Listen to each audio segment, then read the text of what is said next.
Hello everyone, welcome to Drishti Judiciary's Law MCQs program. Practice questions covering legal current affairs, general knowledge, and previous year questions. Let's begin today's episode.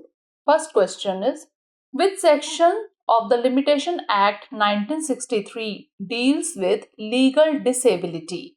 Section 4, Section 6, Section 10 और Section 12?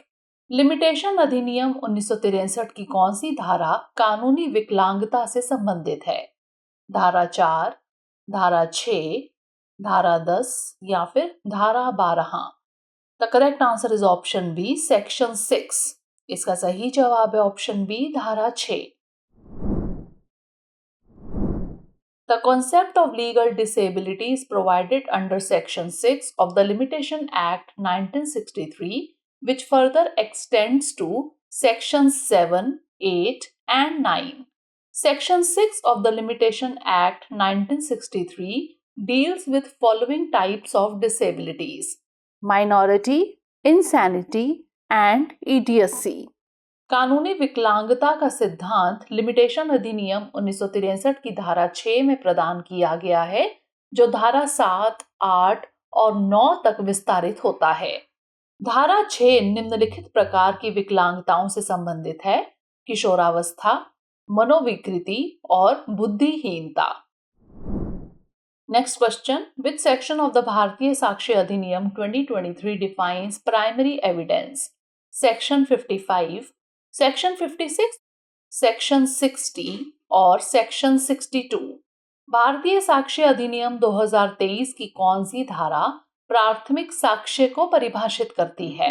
धारा 55, धारा 56, धारा 60 या फिर धारा 62? The correct answer is option B, section 56.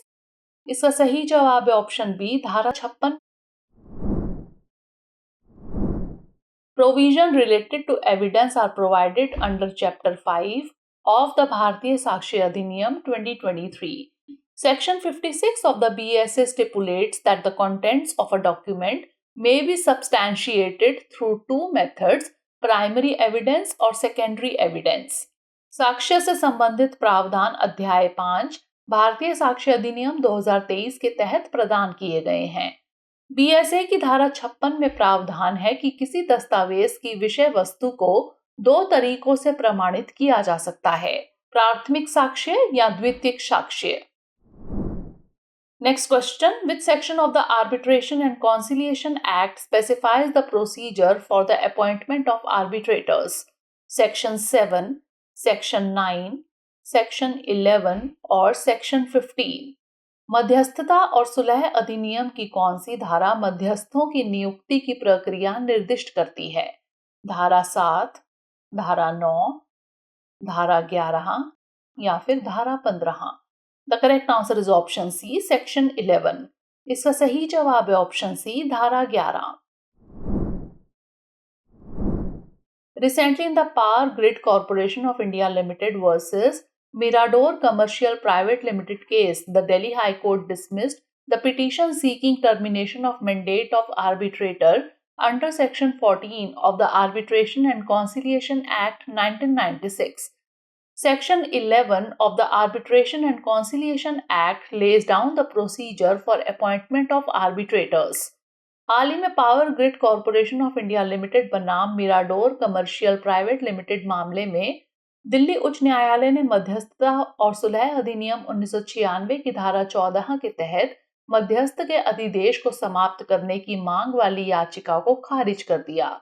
मध्यस्थता और सुलह अधिनियम की धारा 11 मध्यस्थों की नियुक्ति की प्रक्रिया निर्धारित करती है.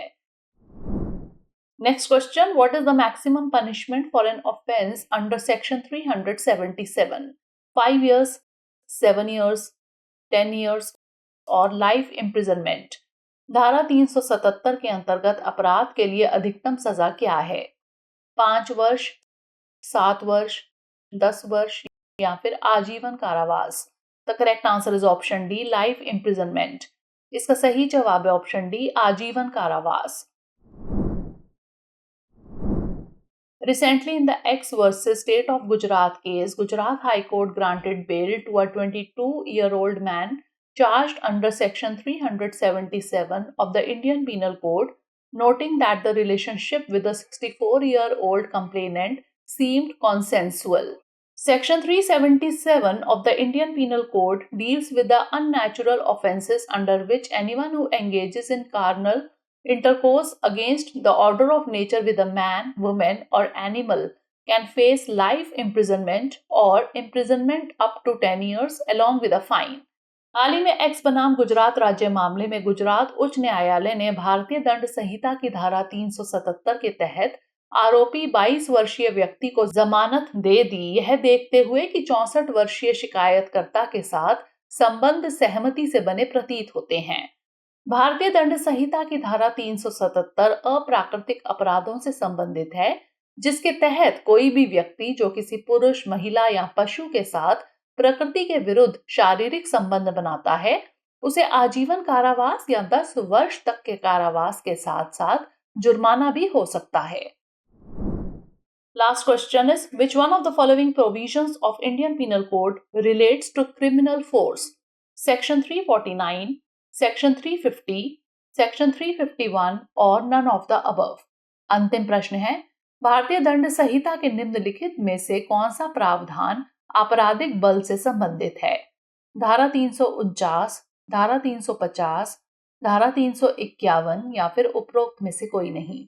The correct answer is option B, section 350. इसका सही जवाब है ऑप्शन बी, धारा 350. Section 350 of the IPC states that whoever intentionally uses force to any person without that person's consent in order to the committing of any offense or intending by the use of such force to cause or knowing it to be likely that by the use of such force he will cause injury, fear or annoyance to the person to whom the force is used is said to use criminal force to that order. भारतीय दंड संहिता की धारा 350 में कहा गया है कि किसी व्यक्ति पर उसकी सहमति के बिना कोई अपराध करने के लिए जानबूझकर बल का प्रयोग किया जाता है तो उसे आपराधिक बल कहा जाता है।